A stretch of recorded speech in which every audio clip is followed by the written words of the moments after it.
That's Mr. Rakesh Khar, who is the business and economy editor for the TV9 network. Rakesh ji, thank you so much for being with us. And we have the editor of News 9 Plus, Sandeep Punnidan, joining us on the special broadcast. Sandeep, thank you so much for taking time out to be with us. And of course, Vice President of News 9 Plus, we have Mr. Karthik Malhotra also joining in on this broadcast. So strap on your seat belts. We're going to get some really important things out there for you to understand, even as you look up and look forward to this budget that's going to be presented. Bear in mind, this budget has come in a year where there is no elections. Next year also there'll be a budget, but that will be before the all-important general elections of India in 2024. So this, in many ways, is being called the only full budget before the election year. So how is it going to go? It was preceded by a very strong positive economic outlook that was given by the Economic Survey. I'm going to begin by talking about that. Karthikeya, the Economic Survey painted this wonderful picture of India having done so well. So in that sense, this budget is coming at a good time for the government, isn't it? It's coming on the backlog of Indian economy doing so well. I think more than that, this budget is coming at the backdrop of more than 7 assembly elections this year, and you have a general election next year, so Prime Minister will have to be very mindful of the electoral process. Secondly, if you look at the anatomies of the previous budget, our Prime Minister is a nuts and bolts person. He's not a reformist, he has not turned out reformist budgets like Manmohan Singh did, or big tweaks which Atal Bihari Vajpayee's budget did. I think he's more of a person who believes in streamlining the delivery mechanisms, and I think that's what he has done. He has made the government schemes which were a point of ridicule in press and even in the larger national narrative as something successful machines. So for me, if you say what do I look in this budget, I would say that I would look for fiscal prudence, I would look for growth, I would look for a little bit of sort of an injection of Labharti politics, because a lot of political parties are making tall claims that they can deliver. I think Prime Minister is also very mindful of the fact that because of the competitive politics, a lot of regional parties are promising stuff which is financially not prudent at all. For example, old pension scheme will now be implemented in 3 states. So apart from being a social scheme, it is also about financial pressure on our system. True. So Prime Minister will have to take into account all of that. But for me, how much does he create space for our defense will be important for me. Second, well, will it affect my wallet? That's the most important part. And thirdly, that's what everybody isn't it, yes. Karthikeya. And thirdly, can he create an element of larger well-being and security in the budget? I think is very important, because this is the election year. And also it's the post-pandemic budget, so to speak. Technically, but out of the budget, Absolutely. first budget post the pandemic. Rakesh ji, everybody talks about the last budget before elections, but you would rather believe that when it comes to Prime Minister Modi, you can't count these things: last budget before elections, first budget after elections. He's going to go ahead and do what is needed for the country. Absolutely, Karthik, you got it absolutely right. I would call it half-election budget. Because, knowing Mr. Modi, he is capable of springing surprises here today and also later as in the run-up to the elections. But, before we get to understand that, budgets are very important, it's a great media event. Yeah. And for a change today, the whole world will be looking at India, the Indian budget, with a lot of optimism. Given the IMF outlook and the entire growth story that India is in, it's called the bright spot. But it's important for all of us to understand that budget over the years has lost much of its relevance. It's a policy document. It's an important policy document. But decision making in terms of key economic decisions has happened not just in this government, it happened with the UPA also. They have been taken outside of the budget. Mr. Modi has made a virtue of it. Now, I'll give you 2 specific instances. The first instance is this, 80 crore food subsidy. It was announced a month and a half ago, ahead of the budget.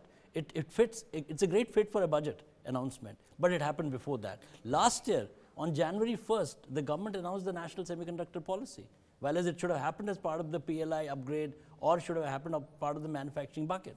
So, be ready for surprises. My own view is that the Economic Survey yesterday said that we have recovered. Now, recovery to resurgence, that's the track we have to lay. I think the budget will give broad pointers in that direction. The Economic Survey has also pointed out some very strong areas, but it's been frank and prudent to point out the grey areas, the concern areas, which I'll come to a little later. My own view is that the budget has to do this fine balancing act of managing nascent growth, nurturing it, and in the backdrop of fiscal challenges. Absolutely. So my view is that the budget will do surprise you possibly on the middle class quotient. Mr. Modi has been accused of being very good with the bottom of the pyramid. That's his core vote bank, which has only got consolidated. And he's given corporate tax cuts, so he's also pro, industry.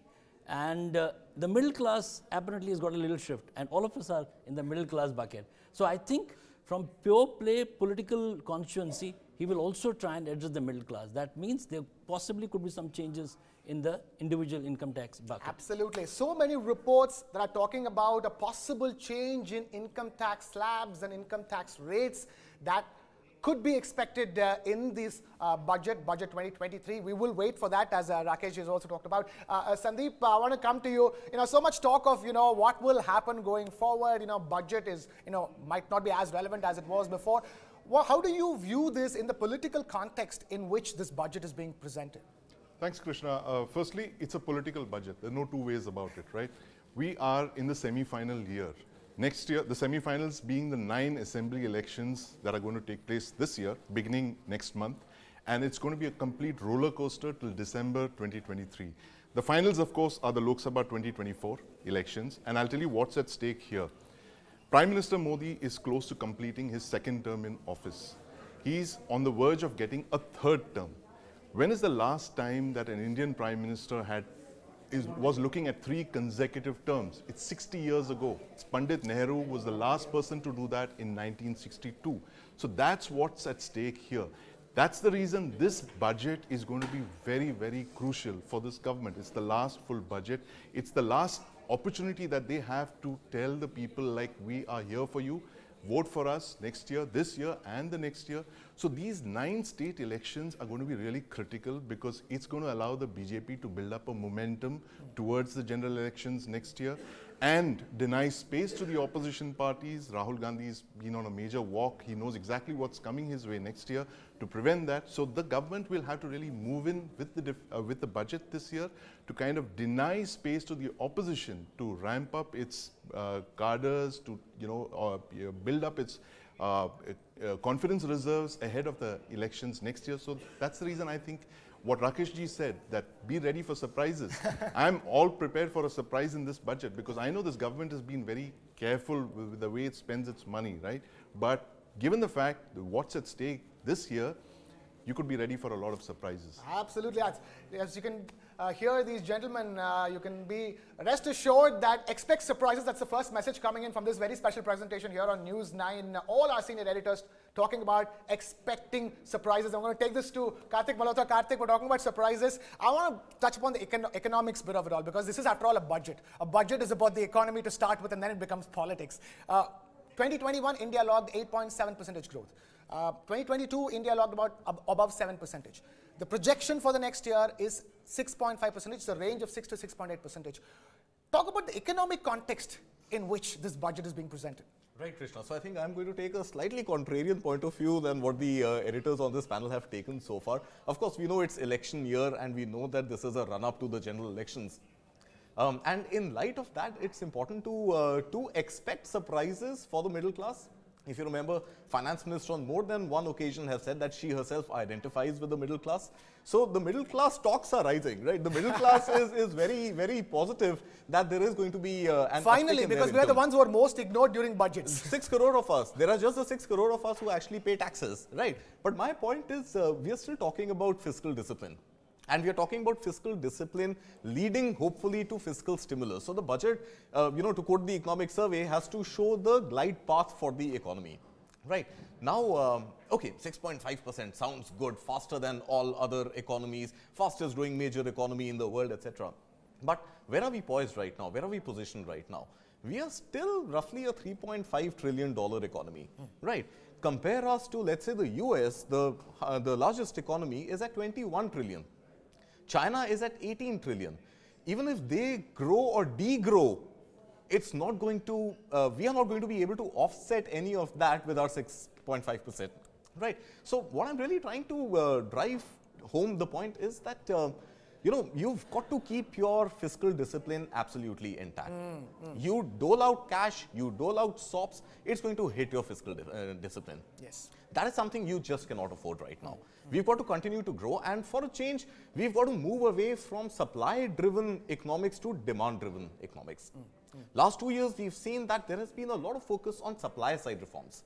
We've got to now put the demand focus back on the agenda so that there is actual growth. Now, what is GDP? In pure macroeconomic terms, GDP, Y, is defined as C plus G plus I plus X minus M. Theoretical. Y is the GDP, right? Consumption, government spending, investment, and export minus import. That's the current account deficit, right? So we've got to be very clear that we really need to focus on consumption to go up and not expect the government or the animal spirits of the corporate sector, as Rakeshji would point out later, to take charge of the GDP growth. Absolutely. We've got to focus on consumption. I could not agree more with you, Karthik. In fact, the economic survey did speak about the fact that the GDP for the last year, 58.5% of it was contributed by private consumption. That's people's consumption. That's a very important point. And so it's very important that people, the growth of Indian economy is demand-driven, consumption-driven, domestic demand and domestic consumption-driven. That's a very important point that Karthik is making. So we're talking about people, at the end of the day, people consuming, for which they need to have enough and more disposable income in their hands, and for which you need to have rationalized income tax slabs, and that's all we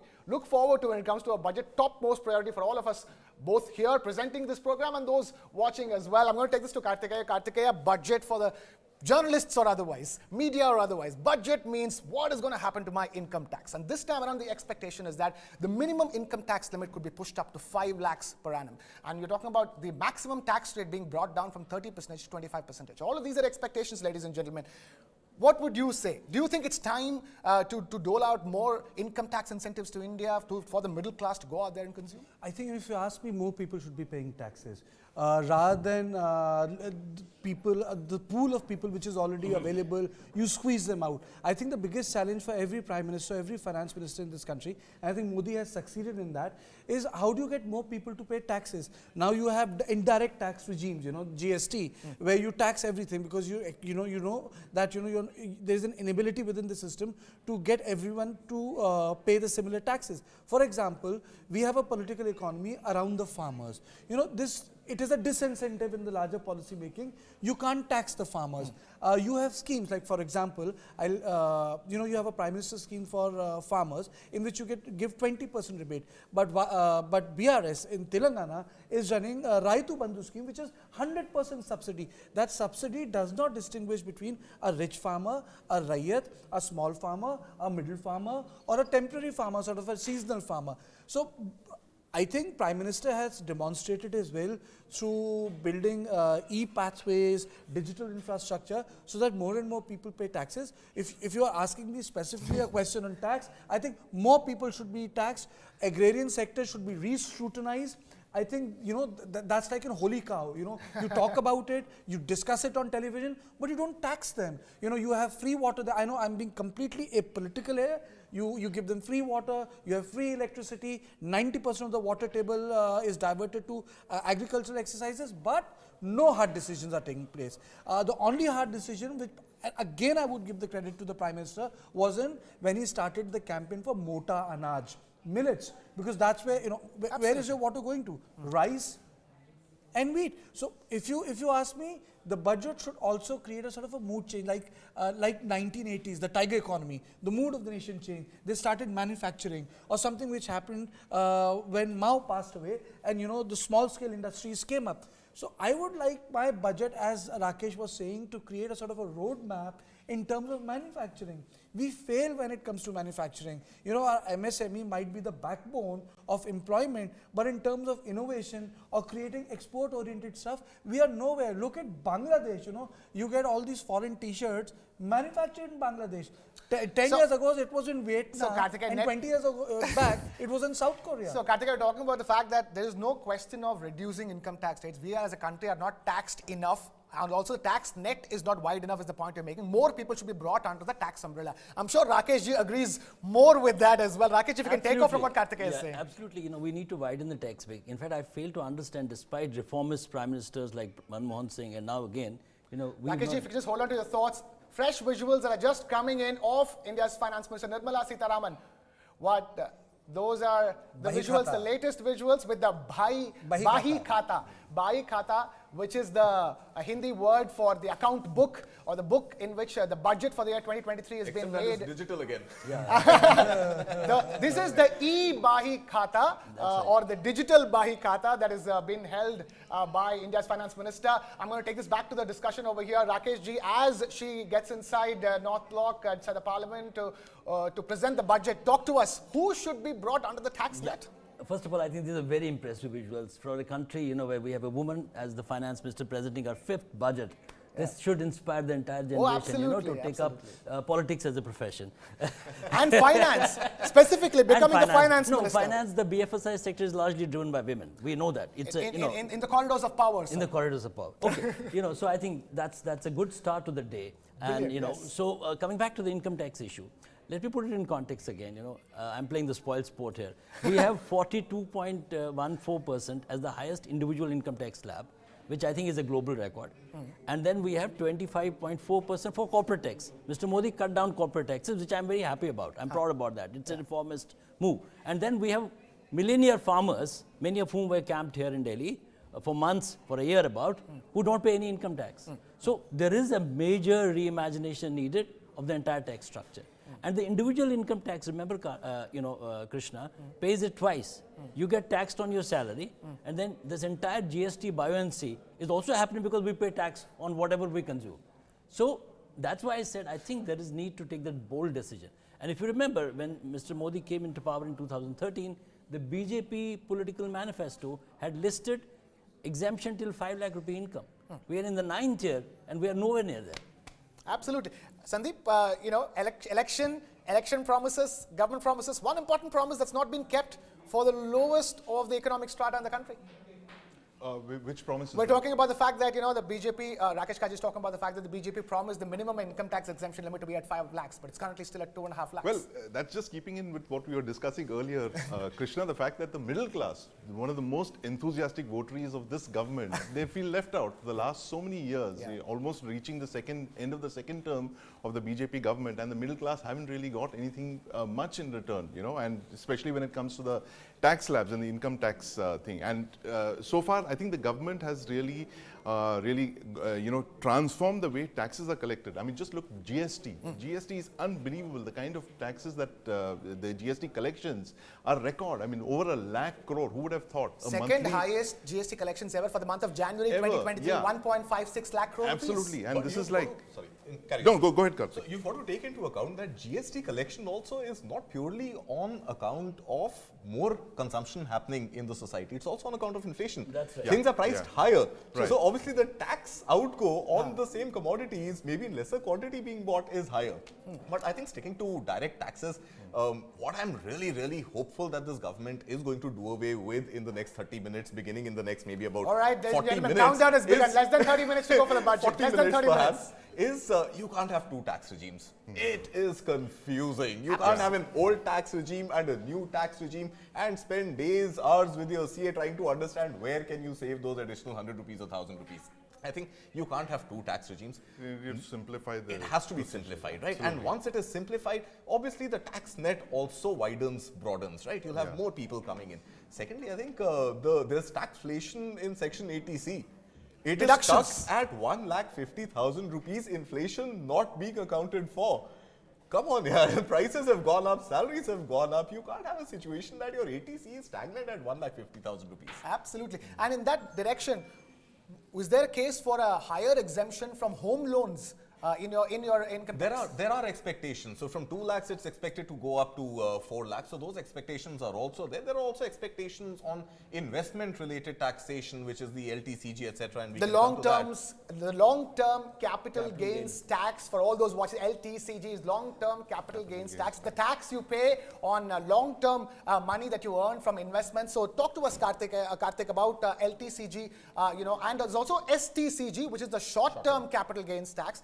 From what I understand, the STCG could be and should be done away with, and there should be a rationalization of LTCG, because currently the way the LTCG is taxed, every asset class has a different holding period. That's and right. again, more confusion, like a different tax regime, isn't it, Karthik? Absolutely. So right now, LTCG is flat 10%. but the tenure of the investment is defined differently. So for example, for equities, the holding period is 1 year. For real estate, the holding period is 2 years. For debt mutual funds or debt-based market instruments, the holding period is 3 years. So again, simplification of taxes even in the context of LTCG is important. Now, what this could eventually do, and in debt mutual funds, in fact, you also have the advantage of indexation. Yes. Right. So indexation again is linked directly to inflation. So what happens is, let's say you bought a debt mutual fund at 100 rupees 3 years ago. 100 rupees 3 years ago. You've held on to it for 3 years. You've held on to it for 3 years. It has given you some dividend. It has given you some dividend. You are not flat 10% on the dividend. Rather, that 100 rupees of investment has also been accounted for. So 6% inflation, 5% inflation, 5% inflation, 8%. So if you made 30% on your investment, you are not paying 30. You are not paying 30 over some tax. You are actually your investment has been adjusted to, let's say, 110, 112 rupees depending over the last 3 years, and you're liable to pay tax only on the 20 rupees, not the 30 rupees. So I think rationalization of the tenure, the holding period, all asset classes becomes critical here. And Rakesh, probably because of all the problems investing in speculative things, is the reason why we saw fixed deposits in this country for the last year, and sort of tells you the mood of the nation, so to speak. Actually, 22 has been remarkable. You talked about the huge FD, if I can call it. 2022 also witnessed India in the stock market. It's been a huge rally. It's been a huge rally. We've beaten the global estimates. We've beaten the global estimates. Today we have come down. Today we have come down to the fifth spot. The fact of the matter is that for the first time, such large number retail investors stock market. So that's and that gave us a huge cushion against which happened in between, and we could have a very stable and robust growing. Small point before I get to on the income tax, we must credit this government for the digitalization of returns. Say your returns. If you file your returns, you get your refunds. One of the fastest regimes in terms of has been this particular government, and also redressal. And also the same reimagination has to happen at the back end when it comes to actually doling out that money. I want to come back to the fiscal prudence issue. I would say let this budget be boring except the middle class bucket. There should be a cake. Because if you do anything outlandish, there is bound to be trouble. So we live in a VUCA world. We live in a VUCA world. Volatility, complexity, so we haven't come out of that. There are unknowns. Fiscal prudence is something that we should stay. Karthik, I want to come in. Every prime minister has its political signature. I'll give you an example. Between 69, Indira Gandhi was having with the reformist people believe that economy should move to the right, not to the left. Indira Gandhi removed Morarji Bhai, then he used to be the finance. And in 1970, the budget used to be president. Vajpayee changed the tradition to 11 a.m. We have Honorable Amit Shah now joining for the budget session. It's going to begin from now. All the big leaders that you have, Rajnath Singh, Amit Shah, Home Minister, all the big wigs of the government entering the parliament building as we speak. Budget 2023 presentation about to begin less than 15 minutes from now. The budget and so has Finance Minister. There's a cabinet before the budget. So that's a routine cabinet is the budget will be presented. It will be cleared. And then the budget will be laid on the floor of the House at 11 a.m. Nirmala Sitharaman starts. So this is like a ritual. Coming back to the so Indira Gandhi got the time. She called all the MLAs, the right wing MPs, the MPs with the Congress party. They never want that presented by Indira Gandhi. Then she was holding the finance.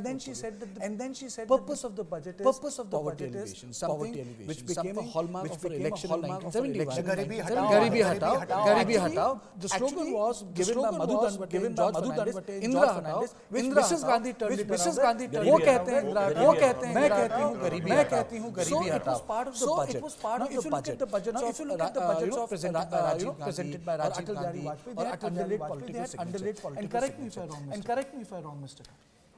Prime Minister has been somehow, he came on the promise of minimum Minimum government, maximum governance. maximum governance. Now, what has happened is with his so-called at that point of time agenda which suited the Bombay industry, he has created a huge subsidy architecture. And that subsidy architecture is part of his politics. And that is the elephant in the room. When you were talking about taxes, when you were talking about fiscal prudence, or when you were talking about tightening up belt, where is that money going? Let me be the devil's advocate here. In last 8 years, the huge subsidy architecture or the Nehruvian architecture he has resurrected is something mind-boggling. And it is there. If you look at the funds which are being parceled out, or for example, yesterday when we had this conversation with Rakesh, Narega. Yeah. Narega needs a reform. But what do you do every budget to park more money in Narega?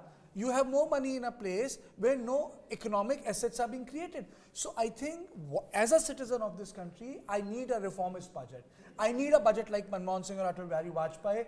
I need a budget where new ideas on the new idea, something which turned around the South Asian economies, tiger economies, something which turned around China, something which happened in Japan after 1950s. So that, or for example, which is happening in America now in terms of the chip economy. So Sandeep, are you expecting this? This is a big statement from Karthikeya.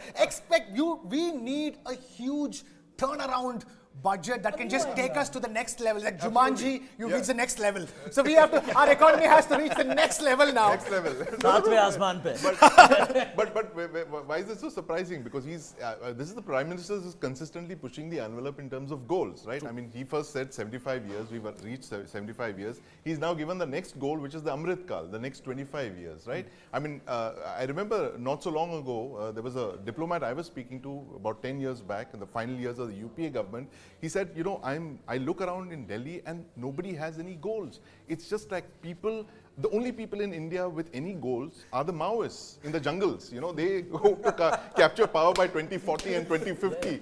There's nobody else with any plan. So here you have finally a man with a plan, and he's saying that, you know, we have to be a developed nation by 2047, which is the 100th year of India as an independent nation. So that's commendable. And the other thing, very quickly, Krishna, I was just looking at Rajnath Singh ji coming into Parliament, the defense minister. Now, defense accounts for 14% of the union budget. It's the ministry with the largest spend, right? It spends something like 75 billion in the defense budget, in the union budget. And look at the way the government has been spending its defense rupee over the last couple of years. The trend has been for a huge spike in the defense budget every time there's a national security crisis. Whether it's the war with China or it's 1971 or the Kargil war, the defense budget shoots through the roof, right? But for the first time in 2020, you saw, despite the mobilization on the borders with the Chinese army there in Ladakh, all the muscle flexing that was going on, you had a very calm and composed defense budget. You know, there was no major spectacular rise. It was just a regular 4% or something rise. And this government has held the course on the defense budget as well. You would have thought for huge spending, you know. Actually, Sandeep, it's innovated in a big way. It has. A big idea. For the first time, we have a robust pipeline of defense exports. Absolutely. Which brings down the import bill. bill. So that is, you know, and just very quickly, since you brought this up, how they've been kind of reimagining the defense budget. There are two big pressures on the defense budget, right? The fact is that India is the third largest defense spender in the world, after the US and China. But unfortunately, we're spending more than 50% of the defense budget on salaries and pensions, right? So we're spending something like 50 to 60% on salaries and pensions, whereas the correct ratio should be 60-40. 40 for salaries and pensions and 60 for modernization. So how the government is kind of, they've been really, you know, good with the ex-servicemen. They've, you know, spent the they've announced one rank, one pension. They've committed to spending more than 7,000 crore every year on increasing pensions, giving everyone the same pension irrespective of the year that they retire. But within that defense budget, there's no spectacular rise in the defense budget. It's just on an average of the last. Worry us. Yeah, it's absolutely. I mean, this is heartening because at the end of the day, for me, as someone who's been covering national security, the #1 national security goal for India for the next 2.5 decades should be double-digit growth. right? Absolutely. Because Couldn't that agree should more be with you on that. priority. It should be double-digit growth, and from that is going to come. That is going to, take care of so many other sectors, including defense. It's going to give you more money to spend on defense. It's going to create a robust defense industrial base, as Rakeshji was just mentioning. The fact that we are now aspiring to be a defense exporter from being a major arms importer. We've consistently the second largest arms importer for the last decade or so. We account for like 9 to 10% of all the arms imports. So for the first time, we see a commitment on the part of the government to spend more monies within the country on the capital expenditure, for instance, which is something like 58 to 68% is now spent domestically. So they're walking the talk on Atmanirbhar Bharat. Right. It's not just a slogan. They're saying, look, we commit to buying from... Atmanirbhar defense. Absolutely. That was From the the theme private of sector. 2020 budget. I mean, Karthikeya mentioned themes for the budget. I don't know what the theme this year is. We don't know I what wish, is the I theme for wish the I knew. 2023 budget. But it was Suspense. Atmanirbhar Bharat in 2020. Okay. So I'm going to take, since we're all being devil's advocates and speaking on the opposite, I'm going to take the discussion completely away from defense, since Sandeep has just told us exactly what we need to know about defense, and then take it to this wonderful topic called crypto. I know the moment I say crypto, most of you watching will be like, why are we even discussing crypto? Isn't it already done? Isn't it already over? Unfortunately, it's not. Crypto is still in the mix. Karthik, do you think, if at all, there could be any kind of announcement? Because at the end of the day, crypto has to be brought into the formal tax net of things if you're going to allow it to exist. There's so many questions over crypto. Talk to us. Do you think the budget will address the challenges around crypto, especially with regards to taxation? I doubt it.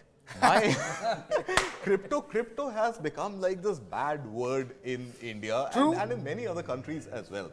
So I doubt the budget is going to lay a lot of emphasis on the crypto, maybe a fleeting reference here or there. What happened last year was that crypto was also brought under the tax net. However, it is still considered as an asset class, so to speak, which is not regulated. It's an unregulated, speculative asset class. So RBI doesn't regulate it, SEBI doesn't regulate it, Ministry of Finance doesn't regulate it, nobody regulates it, IT Ministry doesn't regulate it, right? But the beauty or the challenge thereof is that there's a 30% tax on crypto. But you cannot offset that 30% tax against any losses you've made in the asset class. So let me stick to the same 100 rupee example. You've made a profit of 100 rupees on one transaction using cryptocurrencies. That's your profit, right? You pay 30 rupees from that straight into the tax. Another transaction, you've made a loss of 50 rupees. Now you can't adjust that 50 rupee loss to offset your 30 rupee gain. So every profitable transaction is taxed at 30. And every no loss-making losses are transaction offset. you're left alone. Right. So the point is, and that's why we are seeing crypto exchanges are almost shutting down, bleeding, raids on them, etc., unaccounted for money, terror financing, multiple theories around it. So the point really is, will the budget, especially in the election year, really try to encourage a speculative currency, so to speak? I doubt it. Good point. Now that we're done with the crypto discussion, quickly on that front, let's get back to the main discussion. Crypto is dead. Crypto is dead. We're not saying it. I'm not saying it. That's what is being said. We're trying to repeat what is being said. So we'll see what happens going forward. Rakesh ji, you were talking about a theme, and Karthikeya was talking about the themes of the budget that used to exist. A clear Prime Minister's signature on all these budgets. If I can ask you to speculate, what could be or what should be the theme, considering the way Nirmala Sitharaman has been presenting budgets. It's the fifth budget Nirmala Sitharaman is presenting. If you can expect or even talk about a theme going forward. I think the theme would be aligned to this $5 trillion target. Amrit Kal, somewhere in between, there would be a word coinage. He's so good with that. So I think, largely it would be growth, sustaining growth. My prescription would be, rather than jumping for more growth, it has to be sustaining growth. And I think it's important to point out to the corporate sector role. I keep saying that, Karthik knows that. There is, I met R.C. Bhargav, he's a veteran, he's top India Inc. voice. The chairman of Maruti Suzuki. Forever. Yeah. And he told me he's not going to retire, he's 88. What he said is very, very important. I think he was talking about taxing cars, it's a socialist mindset, which Karthik was talking about. We need to move away from that, because auto means manufacturing means jobs. The PLI, which is a great scheme to my mind, it's in its early days, has yet not been able to translate into heavy jobs. It is doing heavy lifting in terms of the capex, but that capex is not converting. So that's why they're adding the basket, which will possibly in the budget. They'll bring in sectors which are pharma, toys, where there is job intensity possibly. So that could be a part of the budget. Okay. No, so coming to this point about the corporate sector. So he said, if we have to bring universal, equity in terms of per capita income growing, you have to do it by investing in wealth creators. You cannot create wealth without wealth creators being wealthy. Very important. So the point here I'm making is this budget should look at expanding the cake rather than buy into this leftist argument, cut the cake. Right? Karthikeya, you want to comment on that? तुम कृष्णा बोलोगे कि ये कहानी सुना रहे हैं, शायद कहानियां ही बच गई हैं सुनाने के लिए. It depends on which poet you are going to. Oh, good point, Karthikeya. Wait, one second, Karthikeya. Before we listen to Karthikeya's story, we talk about poetry. For all those watching this, special broadcast here on Newsdan, expect some poetry from Nirmala Sitharaman's budget presentation. She's been quoting, although she's a Tamil by birth, and in the first budget, I think she quoted a Tamil poem. She's been taking different languages. In the last budget presentation, she quoted a Kashmiri poet, Which I was like, Dinanath Nadim. Dinanath Nadin. So expect quotable quotes from ancient poetry from any Indian language, not specifically Tamil or any other South Indian language. So be prepared for that. Meanwhile, Karthikeya, you were telling us. I'm the non-expert on the panel, so I'll limit myself to the theme. You want to take politics out of the budget? No, I'm not going to take politics out of the budget. You see, You can't do that. No, I can't do that. It's impossible. See, when this government came to power in 2014, I think it got burdened by this narrative of rich against poor. When this jibe of suit boot ki sarkar came, and Arun Jaitley said, "Acha, this is suit boot ki sarkar. आपकी तो suitcase की सरकार है." But it worked. The only disruption this government did was demonetization. After that, there have been no disruptions. Prime Minister has not disrupted the system. If you look at Prime Minister is a man of continuity. He hasn't disrupted things the way Manmohan Singh disrupted the system, or even Morarji Bhai did it. He was the first Prime Minister to go for a demonetization in 70s. So I think there was a conversation which took place between N.N. Vora, then Principal Secretary, to I.K. Gujral, who was the Prime Minister. And I think this government should unburden itself of this rich versus poor narrative. Because of this, you have this whole subsidy architecture. कि कोई कह ना पाए कि आप गरीबों के खिलाफ हैं. So one day I.K. Gujral was sitting, in a very lackadaisical way, and N.N. Vora, Principal Secretary, was seized of it that this is not typical IK, chirpy IK Gujral, man of Sher o Shairi, a person who was clued into files, the larger things. And he said, sir, kya ho gaya? And he said, do you know what people are telling me behind my back? So N.N. Vora said, what, sir? He said, people are saying ye Punjabiyon ki sarkar hai. And then N.N. Vora said, so then let's behave like Punjabis. So if agar aap pe bola ja raha hai amiron ki sarkar hai, jaisi bhi sarkar hai, behave like that, because you have the mandate. Who has got this simple majority? Twice, boss, it was Jawaharlal Nehru, and the second time was Indira Gandhi. The first time Indira Gandhi had a very thin majority. She was being supported by communists in Lok Sabha. Right. The only time she had majority was in 1971, and she took a left turn. So I have grown up in an India जहाँ दूध और पानी के लिए Q लगा करती थी south Avenue से लेकर निजामुद्दीन में. I don't like that India. This is an India of plenty. I appreciate that. That is why I appreciate what Narasimha Rao did. Yes, in terms of both foreign policy and economy. I'm really appreciative of reformist Prime Minister. So I think Modi ji should take the big step, should unburden himself of these charges कि आप तो गरीबों की सोचते नहीं है. He has done that. Karthik Malhotra wants to come in on that. Karthik, go ahead. Right. So I think sticking to the function of the theme of the progressive reformist Modi government, I think what we really need to focus on is per capita GDP. And that is something I really want to touch upon. You grow at 6.5%, 6.8%, double-digit growth that Sandeep was alluding to. All that is excellent. But the point is, who's doing the heavy lifting? If that GDP is coming only from government spending or animal spirits of the corporate sector, capex investments, is it leading to job creation? Number one. Number two, is it really igniting the rural economy? Correct. Right. So the rural economy, three drivers of it. There are rural wages, there is rural agri and rural non-agri. Is demand really going to come from there? That is something that we really need to be cognizant of. We can grow at whatever clip. Yes. We can reach 5 trillion, 7 trillion, end of the decade, third largest economy by 2050, 2070, carbon neutral. We can talk about all those macros. But the fundamental point is it going to be inclusive growth even till the last mile, and can we really have demand coming in because the rural economy has ignited? Look at two-wheeler sales, a very formidable indicator of the rural economy. We are at the lowest ebb in nearly a decade.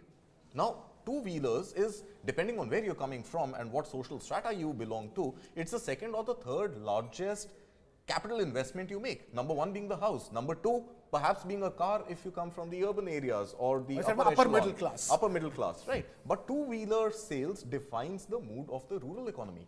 So stock markets can reach wherever, FD rates can reach wherever, and FD rates, of course, incidentally, are also linked to the monetary policy, which is linked to Fed tightening monetary policy in the US, etc., inflation, all of that, right? But we've really got to focus on per capita GDP as a theme of this Cabinet budget. has ended and they have cleared the budget. Right, But again, that's per capita Kartikeya's is latest news update. For all those watching special broadcast, Kartikeya, if you can just repeat that for us. The cabinet has ended. They have cleared the budget. In next 15 minutes, will be presented in the House. Right, 15 minutes to go for the budget, ladies and gentlemen. Last comments over here. Some important discussions going on. Per capita GDP is a very important point. Rural demand, incidentally, has not bounced back as much as it should have post the pandemic. And it's still that's where, trailing. Krishna, if I can come in again, you know, I have a slight disagreement both with my very senior colleagues Kartikeya Sharma and Rakesh ji. When a scheme like Narega is looked down upon, or Manrega is sort of, you know, not seen in the context of why it was created and why it has been sustained. You know, it's pure Keynesian economics. You get people to dig trenches and then you fill them up. Even if they are not doing something that we define as productive, at the end of the day, you know, you see infrastructure spend, heavy lifting being done on infrastructure spend, which is the government's capex. Who is contributing to that infrastructure development at a brick and mortar ground level? These are laborers who are coming in, who are part of the Narega scheme, who are getting paid for building infrastructure in the country, right? We are much better off with a scheme like Manrega than printing currencies that we saw the West did to get more money in the bank accounts of the people to spur an artificial demand. No, That is not the case here. Yeah, I think that's fine. And also, I have a additional point to make on this. While listening to social welfare schemes being looked at as an evil, I think this is also because a lot of regional social welfare schemes are being criticized today. Maybe because the regional governments are not in agreement with the central government. I think a lot of it is we are in Delhi thinking like this, you are in Telangana doing that. But social, for example, in Europe, countries like Norway, Sweden, Denmark have huge high social welfare, and their human development is fantastic as compared to other countries who don't have great social welfare schemes. So I think there is a fundamental flaw in this debate. When you start looking at social welfare schemes as negatives, as like, oh, we're giving free money to poor people. No, there's nobody. Let me just come in first. I think, you know, first of all, I don't agree with Kartikeya that there has been no disruption. I think Mr. Modi has disrupted the entire political economy apparatus. With the GST as well. No, one is GST, which came in heritage, was aborted by UPA. Yeah. No, the more important thing is how he reimagined the welfare economics model. Yeah, His welfare economics model is a template for the world today because he brought in technology to leverage it. That's a major disruption. The whole world is looking at India's stack today. The COVID example. Exactly. You know, so bringing in technology to ensure that there are no leakages in itself is a huge success story. Second, and most important thing is that Manrega, Kartik mentioned, it is, as I said, social sector schemes are very important. Yes. Mr. Modi did not fall for the temptation, domestic and global. Raghuram Rajan, Rahul Gandhi, everybody is saying give cash. He resisted that. To my mind, that's a huge reform.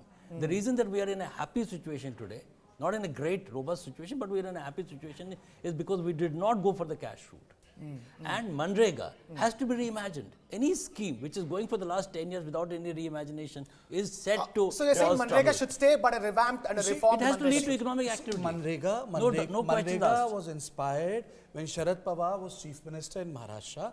That scheme was introduced in 3 districts because there was drought and the work had to be given. Now during UPA we know how Narega came into being, then it turned into Manrega. My limited point is Manrega does not lead to creation of economic assets. It's not like a Marshall Plan. It's not like the American spend in 30s and 40s where they created infrastructure and highways and the cities came up. I think Narega needs to reimagine itself. You can't dig a pond and then redig it again. You need to have asset creation. And then it affects the mobility of labor. Ask any person who is part of the rural economy. The rural labor, the cost of rural labor has gone up. People don't want to migrate. They don't want to leave the villages. There's so a the demand labor from has the become rural very, economy very costly. also. It's very, very economic. You can't afford labor in villages anymore. On the rural economy, there's a very fine nuance which I think Kartik missed, was that, you know, when post-COVID, the first recovery came from rural economy. That's right. And we're not being able to sustain it because, there is pressure on the savings are moving out now. We've spent a lot of money. Well, also the rural economy was lesser affected as compared to the urban economy. Not really. You see, urban economy, you were sitting at home, you were getting salaries, less salaries. Rural economy showed a lot of resilience. Yes, there is a challenge. India will only grow at double digit or even 8% if all the engines fire. That's tier 2, tier 3 cities and rest of India. That's not happening in the same proportion. But there's an aspiration, there's an appetite, which should be fueled. So I would conclude with 4 Ps. Please Learning from Mr. Please Modi. do. Love We are getting into the spirit of the government presentation. So the first one is we must sustain these 4 Ps. First P is public spending, which we just discussed. Public welfare, public spending linked to public welfare. Here again, Manrega doesn't fit in. Okay. Because it doesn't lead to, except for the cash dole of 100 man days, it is there. Third is consumption. Private consumption has led this recovery that we're talking about. That has to be sustained. For that, you need disposable income. Lastly, private investment. If that does not fire, we're not going to achieve any sustained growth because 75% of India's GDP is contributed by private sector. It has to spend, which it is not yet spending. Sandeep, No, if I can ask you, 75% of private sector, but private sector has always been questioned as why aren't you investing enough? Finance Minister has been asking again and again and again, and they're like, well, let us know when time is good enough and then we'll invest. So everybody else is very happy about a new government, but private sector is not very happy about investing money with the confidence of this new government. They're not happy with being asked questions. So that, No, but Chandrasekharan, the Tata Rakesh, when Sons was the chairman, la- Tata Rakesh, Sons chairman made a very valid When point. was the last time when after the budget the finance minister had met the president? Do you recall finance ministers meeting the president after the cabinet? not, I think, it's maybe it started for the in this first time. government only. Or even before the cabinet? But she On laid the budget red day? carpet for the budget in her this is speech. Nari Shakti. This is No, she laid the context If in you the ask budget. me, I'm very surprised because I haven't seen it. 15 years of I'll have to Supreme cross-check. Commander with the Supreme Finance Minister. Since nobody is there from the private sector, I think it's important to put that Chandrasekharan perspective. What he said yesterday. He said, government of India, Mr. Modi says something Yeah. and everybody falls in play and then you spend $10 billion PLI, semiconductors. He says, I have a board to represent. Yeah. I have shareholders. I'm I can't answerable just to put up them. a business plan. And you know, Karthik, what business plans are all about.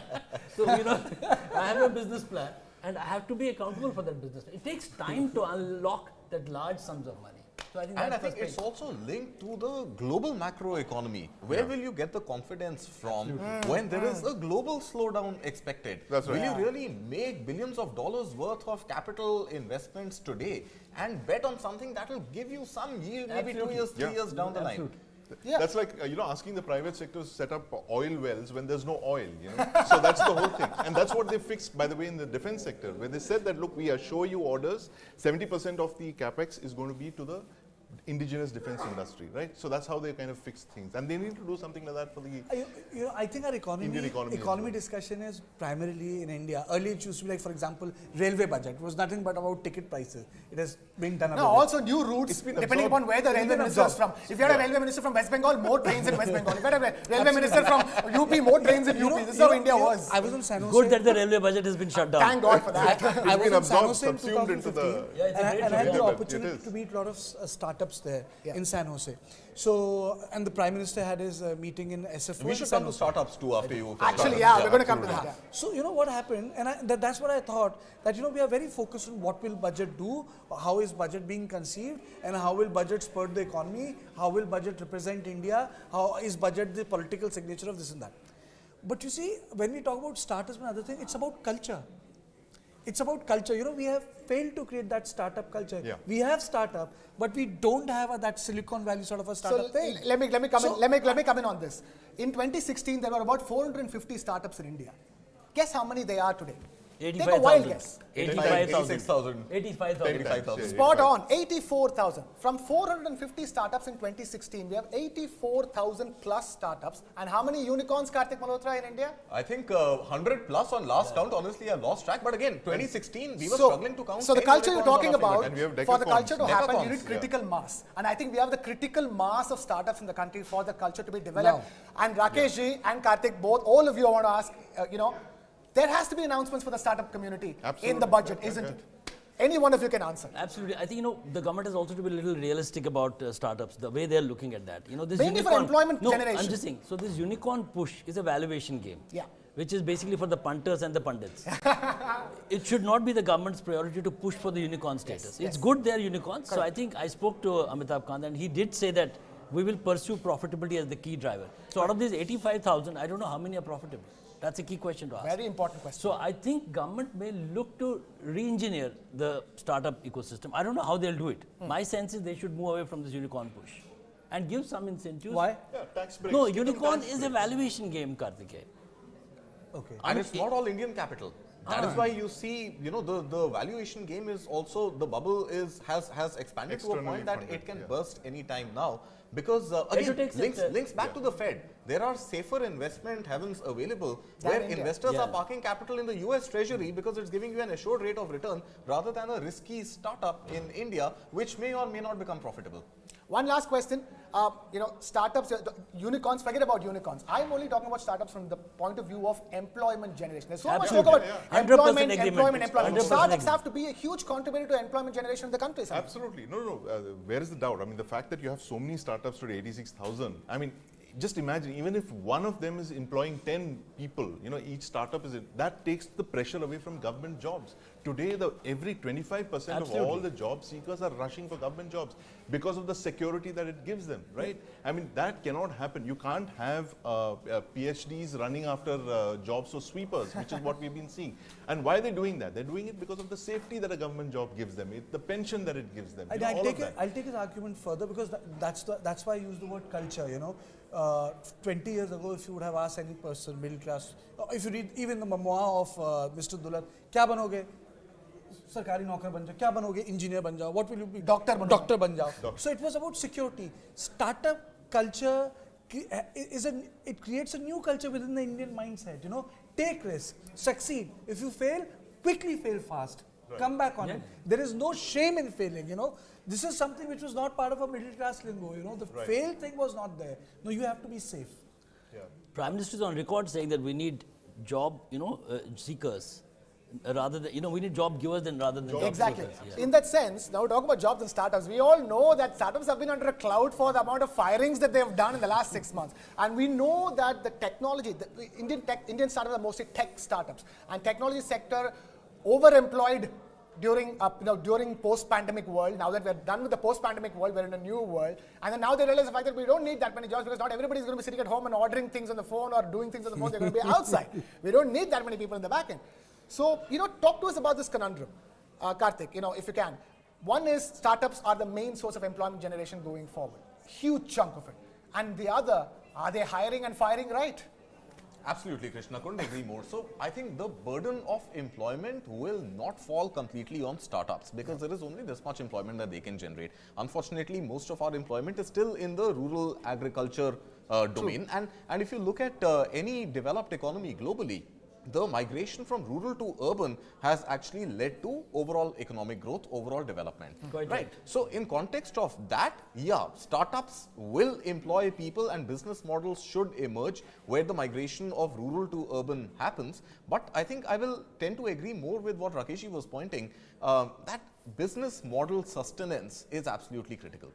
Sandeep said startups will employ 10 people, you are developing that employment, but if you're going to get rid of 3 out of those 10 in 2 years because you had a great funding coming in which helped you sort of keep your finances and your expenditures vibrant enough to hire more people, but if your profitability has not helped you sustain, then it'll be difficult to hold on to those jobs. Right. Karthikeya was talking about it. There's no shame in failing. That's the startup right. culture. No, but so then, once you fail, it's important that you learn from it and you don't keep making the same mistakes. So we've seen what has happened with overhiring, irrational expansion, what it leads. And I think, apart from the budget, startups start learning, better, more sustainable business models. So startups are one of many engines. But It's a business cycle. But I think this budget will also have a large portion dedicated to MSMEs.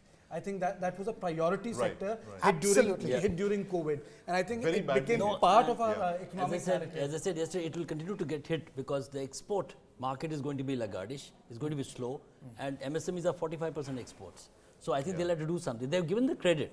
That credit is not converting into jobs or sustenance for MSMEs. I think we missed one key piece, which is agriculture. I think agriculture has to fire from being a laggard to a leader. Yeah. In that sense, I do expect the Prime Minister to increase the cash incentive for the farmer scheme from 6,000 rupees to 8,000 rupees. I think it's likely. I don't have Very any specific expectation. Very specific expectation. We'll watch out for that, Rakesh ji, when the budget announcement Can comes I out. ask a question to Rakesh? Please You go know, agriculture has a problem of underemployment. People don't want to leave their land. They don't want to migrate because land is also about political power in Indian society. Also disguised employment. Especially in North India. So you have both cultural attachment and it is a source of political power, unlike West, where you can be a farmer but not politically powerful. You can have 10,000 hectares of land but can be an average middle class guy. Here with 1,000 hectares, you can be a big shot in Uttar Pradesh and Bihar. So in that context, what are the key reforms? Three reforms for agriculture, which I have been saying for the last 10 years. Nobody is hearing. I think, they're not worth it maybe. You've been saying it for 10 years. Today is a very special day, very special budget 2023 Finance presentation. Minister to take it into 3 account, but minutes to we'll hear you go. all 3 right. minutes. My director is telling me 3 minutes to go. 3 bullet points. Societal mindset. The family values at times go against agriculture reforms. What he was referring to. We are so attached to this. Second, technology aversion. We are not willing to change the seed pattern and try and grow. If we're growing potatoes, we only want to grow potatoes. Mere dadaji aloo ugate the. Third, we are missing the private sector investment in agriculture. Private-public partnership in agriculture is very important, isn't it? And also, taking off from what startups, you see the number of agri-tech startups that have mushroomed in the last 2 years. Multiply 100 times. Absolutely. So Very we well need said. Krishna, we need a green revolution 2.0. There's no other way for the economy to move ahead. It And I will think add this 1 also or has to 2%. be to linked, the- agri-tech has to be linked even to climate tech. Right. So I think these are going to be two drivers of the Krishna, is economy it the also, next 5 years. because when I was in America, because these tech companies took me, I find that in India you have aversion to new seed technology. And tech companies only come in when seeds come in. Is it because of that? There are many factors affecting it. Like you were saying, there's a tech aversion in India. Forget about everything else. Especially there's a in tech farmers. aversion to take to agriculture. Forget about seeds availability. You can do technology in terms They'll of do irrigation. WhatsApp, they'll do video calls, but they'll not change the seed pattern. We are all dependent on the rains. I mean, how much more basic can it get? And I think that's what Karthik was talking about. For farmers to do better, to take to technology, they need to be shown how technology can help them. If technology can tell them when it can rain, when it doesn't, and they can use it and they can see the benefits of it all, it'll be fantastic. But this conversation is going to go on for the rest of the day because it is the special budget 2023 presentation right here on News 9. We will be bringing you a breakdown of the budget. After it's presented, we have Karthikeya Sharma, Rakesh Khar, Sandeep Punidan, and Karthik Malhotra, and of course me. And we will all be trying to break down and deconstruct the budget just for you and simplify it for you and tell you what exactly you need to know from budget 2023. We have less than a minute to go before the actual budget presentation begins in the parliament. And I have only one comment to make.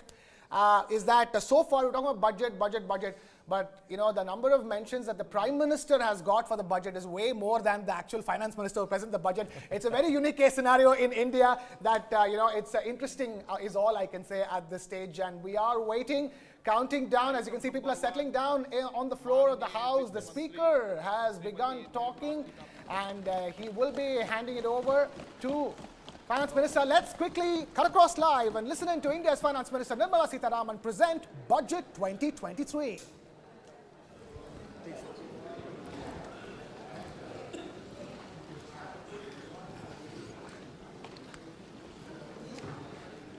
Honourable Speaker, I present the budget for 2023-2024. This is the first budget in Amrit Kal. This budget hopes to build on the foundation laid in the previous budget.